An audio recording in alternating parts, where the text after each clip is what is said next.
자, 경기도 평택시에서 있었던 일 하나 소개해드리겠습니다. 평택 고덕동에 있는 한 아파트에 살고 있는 사람의 이야기인데요. 쓰레기 봉투를 현관문 앞에 두려고 맨발로 나왔다가 바닥에 뿌려져 있는 무언가를 밟았습니다. 상처가 났는데요. 바로 압정이었습니다. 압정 테러를 당했다는 얘기인데 바로 전날 이 사람은요, 같은 아파트에 사는 다른 이웃 여성과 소음 문제로 말다툼이 있었던 게 생각이 났습니다. 들어보시죠.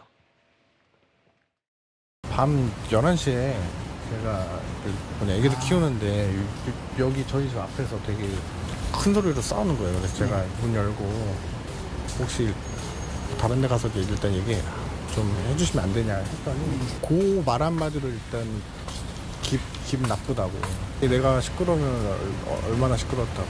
그날 바로 아침에 한쪽 발을 이렇게 내딛으면서 발에 통증이 느껴져가지고 모자고 보니까 이제 압정이 박혀 있는 거예요.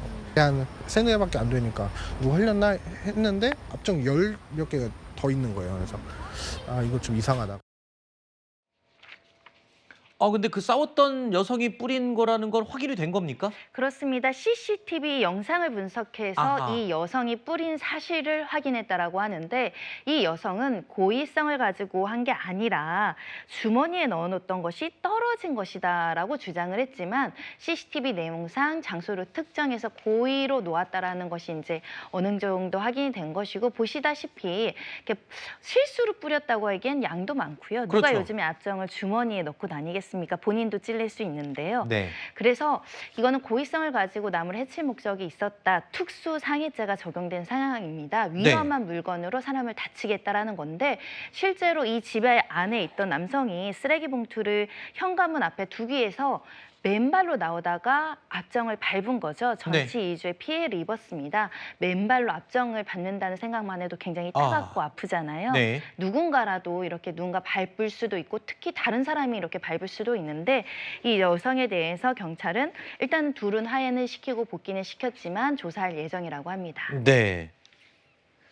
이렇게 실제로 처벌받기도 합니까? 이 정도 범죄 혐의면? 저거는 처벌할 수밖에 없죠. 그래요? 그런데 압정이라는 게 저도 발표봤는데 굉장히 아픕니다. 네. 근데 이제 저 부분에서 제가 주목하는 것은 저 피해자의 생활 습관을 어느 정도 알고 계신 분 같아요.